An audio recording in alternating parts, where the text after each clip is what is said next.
Hello students, study time channel में आप सभी का स्वागत है। आज हम कक्षा 9 विषय विज्ञान तिथि 29 सितंबर 2021 का कार्यपत्रक 35 यानी कि वर्कशीट 35 करेंगे। यह वर्कशीट हमें शिक्षा निदेशालय राष्ट्रीय राजधानी क्षेत्र दिल्ली से प्राप्त हुई है।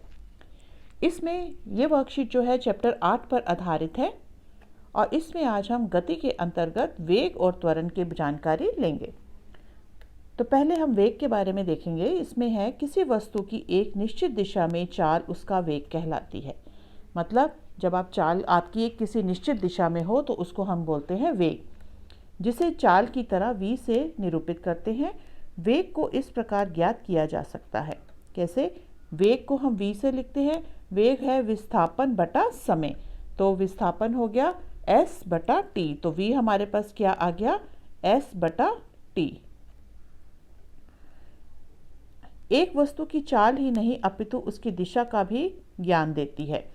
यह एक सदिश राशि है, क्योंकि ये चाल के साथ हमें दिशा भी बताती है। तो ये राशि कैसी होगी? सदिश राशि, जिसका परिमाण चाल और दिशा के परिवर्तन के साथ बदल जाता है।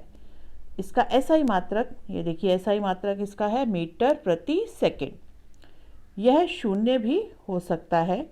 जब एक वस्तु सरल रेखा में बदलती हुई चाल वेग के साथ गति कर रही है तो हम उसकी गति की दर का परिमाण औसत वेग में इस प्रकार कर सकते हैं। तो मतलब जब कोई एक वस्तु है वो सरल रेखा में गति कर रही है, लेकिन उसका चाल या वेग जो है वो बदलता जा रहा है, तो हम औसत वेग जो है वो कैसे निकालेंगे? हम लेंगे औसत वेग v बराबर प्रारंभिक वेग प्लस अंतिम वेग बटा 2। ठीक है। नेक्स्ट आता है समान एवं असमान गति।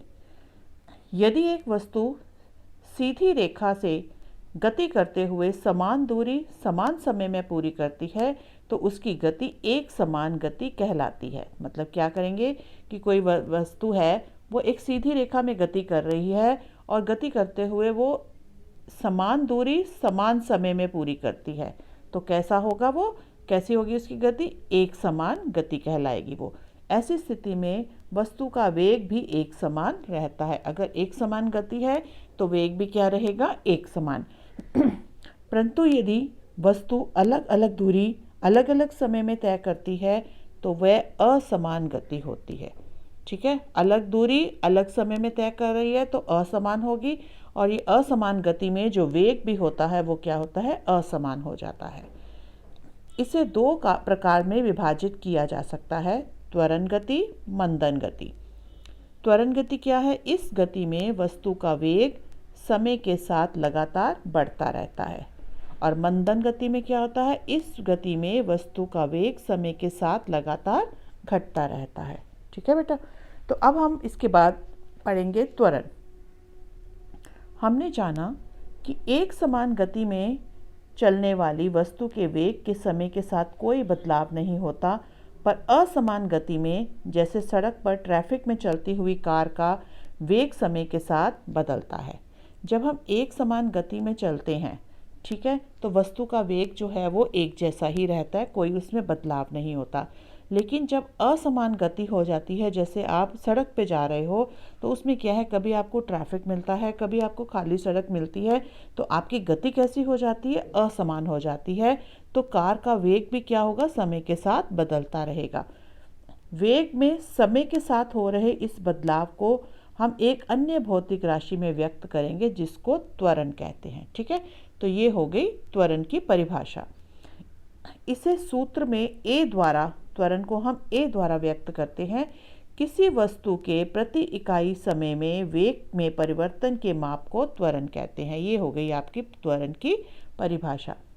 इसे इस प्रकार ज्ञात किया जा सकता है, त्वरण बराबर वेग में परिवर्तन बटा लिया गया समय। अब वेग में परिवर्तन क्या होता है?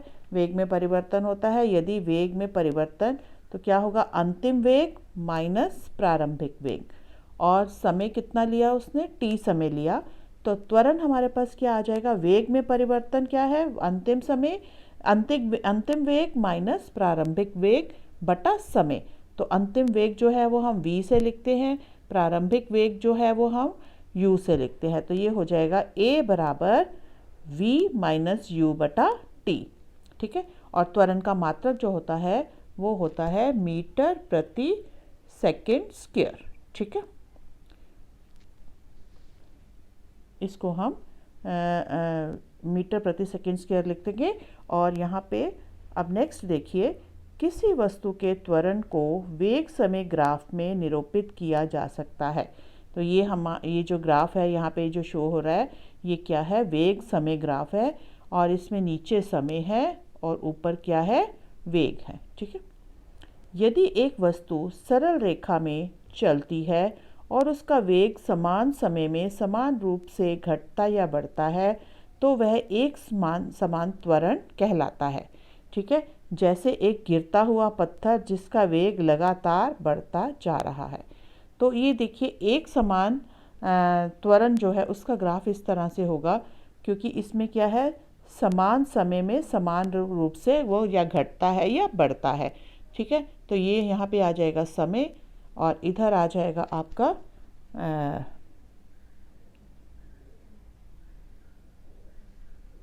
यहाँ पे आ गया ये वेग और इधर आ गया समय, ठीक है। तो यहाँ पे ये जब स्ट्रेट लाइन आएगी तो इसका मतलब क्या है कि ये समान त्वरण है। ये जब लाइन जो है स्ट्रेट आ गई तो त्वरण कैसा है, समान है। और नेक्स्ट देखिए, यदि एक वस्तु का वेग असमान रूप से घटता या बढ़ता है, मतलब कभी वो घट रहा है कभी वो बढ़ रहा है, तो वो कैसा कहलाएगा, एक असमान त्वरण कहलाता है। जैसे लंबी दूरी में कार की असमान गति, जब कार को हम लंबी दूरी पे लेके जाते हैं तो कभी उसकी स्पीड बढ़ जाती है कभी कम हो जाती है, तो वो कैसा होगा, उसमें कैसा त्वरण उत्पन्न होगा, असमान त्वरण। तो असमान त्वरण में इस तरह का ग्राफ आता है, ठीक है। तो वहाँ पे कई बार पेपर में आपसे पूछ लिया जाता है, ये दो ग्राफ दिए जाते हैं कि इसमें से बताओ असमान त्वरण कौन सा है वाला ग्राफ कौन सा है या समान त्वरण वाला ग्राफ कौन सा है। तो आप ये देख लीजिए, समान त्वरण में एकदम स्ट्रेट लाइन आती है ये, ठीक है। और असमान त्वरण में इस तरह की टेढ़ी मेढ़ी जो है वो लाइन आएगी, ठीक है। चलिए अब हम इसके क्वेश्चंस करते हैं। वेग तथा चाल में अंतर। तो वेग और चाल में अंतर अभी आपने पिछली वर्कशीट में आपने चाल के बारे में पढ़ा था और अब हमने वेग के बारे में पढ़ा है, ठीक है। तो आप इसमें वैसे ही बीच में एक लाइन लगा के एक तरफ लिखेंगे चाल और एक तरफ लिखेंगे वेग, तो उसमें अंतर लिखेंगे। मैं आपको पॉइंट्स बता देती हूँ और आप इसको नोट कर लीजिए। तो पहले हम चाल देखेंगे। चाल में सबसे पहले हम उसकी परिभाषा लिखेंगे। किसी वस्तु द्वारा तय किए गए इकाई समय में किसी वस्तु द्वारा इकाई समय में तय की गई दूरी चाल कहलाती है। और वेग की परिभाषा लिखेंगे, किसी वस्तु की एक निश्चित दिशा में चाल उसका वेग कहलाती है, ठीक है। दूसरा आप लिखेंगे, चाल एक अदिश राशि है, वेग सदिश राशि है। तीसरा पॉइंट लिखेंगे, चाल का मात्रक मीटर प्रति सेकंड है, वेग का मात्रक मीटर प्रति सेकंड है, ठीक है। तो ये आपने इसके अंतर लिख लेने हैं, ठीक है। अब नेक्स्ट क्वेश्चन देखिए, क्वेश्चन नंबर 2। ये आपका फर्स्ट क्वेश्चन हो गया। क्वेश्चन नंबर 2 देखिए, यदि एक कार 100 मीटर की दूरी 25 सेकंड में तय करती है तो उसका वेग ज्ञात कीजिए। तो इसमें देखिए वेग क्या होता है, वेग मैंने बताया था आपको, वेग बराबर s बटा टी, ठीक है। वेग बराबर s बटा टी। तो यहाँ पे s कितना है, दूरी कितनी है, ये हो गया s और ये हो गया t, क्योंकि उसने बोला है कि 100 मीटर दूरी, एक कार 100 मीटर की दूरी, तो ये दूरी हमारे पास क्या हो गई, s हो गई, ठीक है, 100 मीटर। और t कितना हो गया हमारे पास 25, तो ये आ गया 100 बटा 25। तो इसको हम डिवाइड करेंगे तो आ जाएगा 4 मीटर प्रति सेकेंड स्क्वायर। ये है आपका क्वेश्चन नंबर 2, ठीक है। क्वेश्चन नंबर 3 देखिए, यदि एक मोटरसाइकिल एक खाली हाईवे पर एक निश्चित वेग में जा रही है तो वह किस प्रकार की गति का उदाहरण है। तो वो कैसी गति है, समान गति, या इसको हम एक समान गति भी बोल सकते हैं। ये एक समान गति क्यों है, क्योंकि इसका वेग जो है वो क्या है, निश्चित है, वेग निश्चित है, इसलिए इसकी गति कैसी होगी, समान गति होगी। चौथा देखिए, त्वरण किसे कहते हैं, इसके सूत्र व इकाई को स्पष्ट कीजिए। तो यहाँ पे ये देखिए क्वेश्चन नंबर 4, यहाँ पे आपका क्वेश्चन नंबर 4 है, किसी वस्तु के इकाई समय में वेग के परिवर्तन की माप को त्वरण कहते हैं। इसे इस प्रकार ज्ञात किया जाता है, त्वरण बराबर, ये आप पूरा दिशा में वेग में परिवर्तन बटा लिया गया समय, और इसमें सूत्र व इकाई को स्पष्ट करना है। तो इसमें यहाँ पे लिखोगे आप, यदि वेग में परिवर्तन अंतिम वेग माइनस प्रारंभिक वेग और समय t है, तो त्वरण कितना होगा, अंतिम वेग माइनस प्रारंभिक वेग बटा समय। तो क्या आ जाएगा, a बराबर अंतिम वेग क्या था v, प्रारंभिक वेग है u बटा t, तो ये हो जाएगा a बराबर v माइनस u बटा t। ठीक है, और इसका मात्रक क्या है, मीटर प्रति सेकेंड स्क्वायर। ठीक है, तो अब नेक्स्ट क्वेश्चन देखिए, ये हमारा क्वेश्चन 4 भी हो गया।